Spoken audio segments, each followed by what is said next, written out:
உறுப்பினர் தலவாய் ஒரு நிமிஷம் அவர் கொடுங்க. வாங்க உட்காருங்க. மாண்புமிகு பேரவைத் தலைவர் அவர்களே, மாண்புமிகு உறுப்பினர் அவர்கள் கூறும் பொழுது பழைய ஓய்வு திட்டத்தை பற்றி கூறினார்கள். கடந்த ஆட்சியில் என்று எங்களை பற்றி தெளிவாக சொல்லியிருக்கிறார்.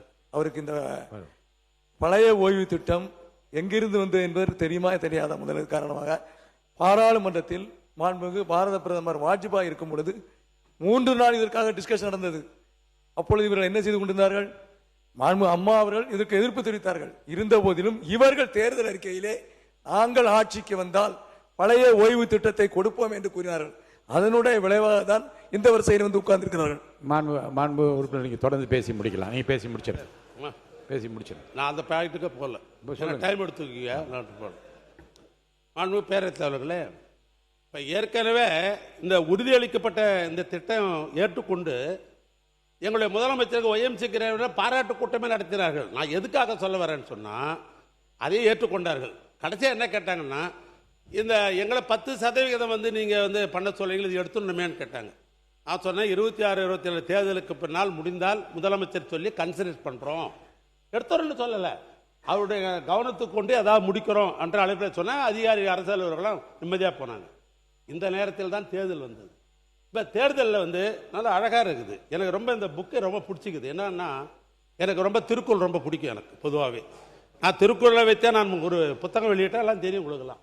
இதில் தலைப்பு கூட பார்த்தா ஆறாம் இன்பம் பொருள் என்ற அடிப்படையில் போடப்பட்டிருக்கிற அருமையான தலைப்பு இது. ஏன்னா அது வள்ளுவருடைய தலைப்பு. இதில் இந்த அறம் என்கிற அந்த தலைப்பில் 25வது பக்கத்தில் என்ன சொல்லப்பட்டிருக்கிறன்னா, பழைய ஓய்வு திட்டம் நடைமுறைப்படுத்தல்ன்ற ஒரு தலைப்பில் ஒரு செய்தியை நீங்கள் சொல்லியிருக்கிறீங்க.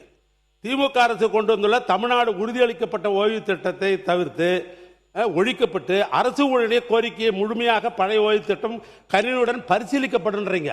இப்போ அவங்க அரசு அதிகாரிகிட்ட நேற்று நீங்கள் பேச போறீங்கன்னு சொன்ன உடனே அவங்க என்ன கேட்குறாங்க, எங்க பழைய நீங்கள் சொன்னீங்களா உறுதியளிக்கப்பட்ட திட்டம் கண்டினியூ ஆக போகுதா அல்லது பழைய ஓய்வு திட்டத்தை இந்த அரசாங்கம் கொடுக்க போறான்னு ஒரு தெளிவு இல்லாமல் இருக்கிறது. ஆனால் இதை பற்றி நீங்கள் பேசுங்க, அரசு பதில் சொல்லுவாங்கன்னு சொல்லியிருக்கிறாங்க. ஆனால் தன்னுடைய பதிலுரையிலே சம்பந்தப்பட்ட மனிதவள மேம்பாட்டுத்துறை அமைச்சர் அவர்கள் இந்த டேப் சிஸ்டம் இந்த உறுதியளிக்கப்பட்டது அது தொடருகிறதா அல்லது புதிய பழைய திட்டத்தை கொண்டு வருவீர்களா என்கிற தெளிவு அரசு அதிகாரிக்கு வேண்டும் என்பதை இந்த நேரத்தில் நான் உங்களுக்கு தெளிவாக தெரிவித்துக் கொள்ள விரும்புகிறேன். அதே போன்று நான் நிறைவு பண்ணிடுறேன். ஒரு 2 நிமிஷம் கொடுங்க, இதோட நிறைவு பண்ணிடுறேன். நீங்க பேசினதுல அரசு அலுவலர்கள் முன்பு எங்களுக்கு சலாம் போட்டார்கள், இப்போது உங்களுக்கு சலாம் போடு என்ற வார்த்தை அவை குறிப்பு நான் நீக்கிடுறேன். நீங்க எதை எடுத்தாலும் நியாயத்தை எடுத்துருங்க. மாண்புமிகு பேரவைத் தலைவர்களே, நாடு சுதந்திரம் அடைந்தது பின்பு இந்த தமிழ்நாட்டை மிக மிக எளிமையானவர்கள்லாம் முதலமைச்சராக இருந்தார்கள். ஓமந்தூர் ராமசாமி ரெட்டியார் செருப்பே போட மாட்டார் இந்த முதலமைச்சர். அப்படி ஒரு முதலமைச்சர். அண்ணன் கலைஞர் எல்லாமே எளிமையானவங்க தான் முதலமைச்சராக இருந்தவங்கலாம். அப்போ ஓமந்தூர் ராமசாமி ரெட்டியார், மூதறிஞர் ராஜாஜி, பெருந்தலைவர் காமராஜர், பெரியவர் பக்தவச்சலம், பேரறிஞர் அண்ணா, முத்தமிழறிஞர் கலைஞர், மக்கள் தலைவர் எம்ஜிஆர், அம்மையார் ஜெயலலிதா, ஓ பன்னீர்செல்வம், எங்க ஓ பன்னீர்செல்வம், பக்கத்தில் இருக்கிற முன்னாள் முதலமைச்சர் சகோதரர் எடப்பாடி பழனிசாமி அவர்கள், எங்க தலைவர் திராவிட மாடல் ஆட்சியினுடைய தலைவர் மு.க. ஸ்டாலின், இத்தனை முதலமைச்சர்களும் முதலமைச்சரிலிருந்து இந்த தமிழ்நாட்டுடைய பல்வேறு திட்டங்களை நிறைவேற்றி இருக்கிறார்கள், ஏழ்மையை போக்கி இருக்கிறார்கள். இன்னும் சொல்ல போனால் தமிழ்நாடு வளர்ச்சி என்று இன்றைக்கு இந்தியாவில் இருக்கிற மாநிலங்களிலேயே இன்றைக்கு முதல் மாநிலமாக தமிழ்நாடு திகழ்கிறது என்று சொல்வதற்கு இத்தனை முதலமைச்சர் அந்த அறையிலிருந்து தான் போட்டிருக்கிறாங்க. இன்னைக்கு காலையில் இந்த டைம்ஸ் ஆஃப் இந்தியா என்கிற பத்திரிகையில் வந்து ஒரு செய்தியை அரசனுடைய கவனத்துக்கு கொண்டு வர, வேறொன்றும் அல்ல. ஆனால் இப்பொழுது அந்த இடத்தை மாற்றிவிட்டு 1 கோடி ஏறத்தாழ் 30 லட்சம் ரூபாய் செலவில் எங்கள் அண்ணன் கலைஞர் தான் நாமக்கல் மாளிகை அந்த 10 மாடி கட்டடத்தை கட்டி கொடுத்தவரை எங்கள் அண்ணன் கலைஞர் தான். இப்போ அந்த இடத்துக்கு முதலமைச்சர் போறார். என் கேள்வி என்னன்னா, அது அவருடைய விருப்பம். யார் எந்த அறையை வைப்பது அவருடைய விருப்பம், யார் எந்த டிரைவர் வச்சுக்கிறது என்பது அவருடைய சொந்த விருப்பம். அதில் நான் தலையிட முடியாது.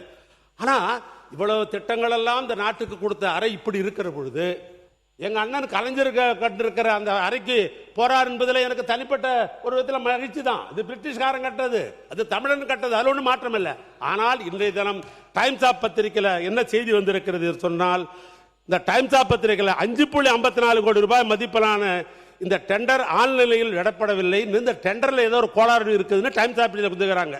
அது அமைச்சர் அவர்கள் பதில் அதுக்கு சொல்லட்டும், நான் வேணான்னு சொல்லலை. ஏன்னா இப்போ என் டைம் எடுத்துக்கணும், அதுக்காக சொல்கிறேன். நான் கடைசியாக பதிலில் சொல்லுங்கள், அமைச்சருக்கு அந்த வாய்ப்பு உண்டு, மணிக்கணக்காக கூட நீங்கள் பேசலாம். ஆனால் நான் கேட்க விரும்புவது, ஏன் அந்த அறையிலே இருந்து பணியை பார்க்க வேண்டியதானே? ஏன்னா அங்கே தலைமையுடைய சங்கத்தினுடைய தலைவர்கள் அதனுடைய பொறுப்பாளர்கள் பேசுகிறாங்க, இங்கே எங்களுக்கு உணவு அருந்ததுக்கு இடம் கிடையாது, எங்களுக்கு புழங்குறதுக்கு இடம் கிடையாது, ஓய்வுக்கு இடம் கிடையாது, இந்த இடத்தை முழுமையாக எடுத்துக்கொண்டோம் என்று சொன்னால் நாங்கள் எங்கே போவது என்ற அந்த ஒரு மர்மிங், அதாவது அங்கே பேசப்படுகிறது, அந்த அதிகாரிகள் அலுவலர்கள் பேசுகிறார்கள்.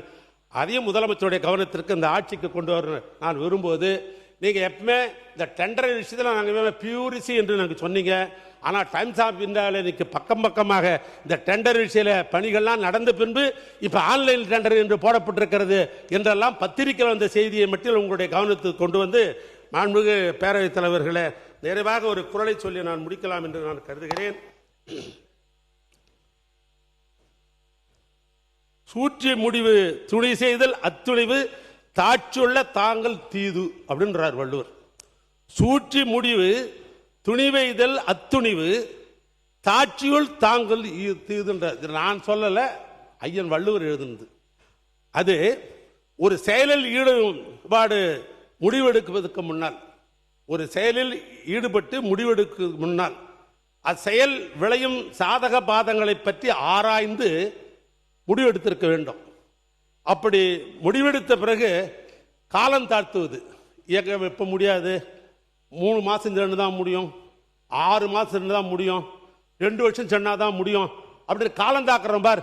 அது எங்கு வந்து முடியும் என்றால் தீதில் முடியும் என்று வள்ளுவர் சொல்றார். நான் இதெல்லாம் சொல்லலை, இந்த ஆட்சிக்காரர் அட்வைஸ் பண்றாரு, ரொம்ப காலதாபம் தான் பண்ணாதீங்க, அப்படி பண்ணீங்கன்னா அது தீதாக அமையும் என்று வள்ளுவர் சொல்லுகிறார். எனவே அந்த வள்ளுவர் தான் இந்த ஆட்சிக்கு பொருத்தம் என்று சொல்லி, அச்சம் என்பது மடமையடா, அஞ்சாமே திராவிடர் உடமையடா, 6லும் சாவு 100லும் சாவு, தாயகம் காப்பதுதான் இந்த கழக உறுப்பினருடைய கடமை என்று சொல்லி என் உரையை நான் நிறைவு செய்கிறேன். நன்றி, வணக்கம்.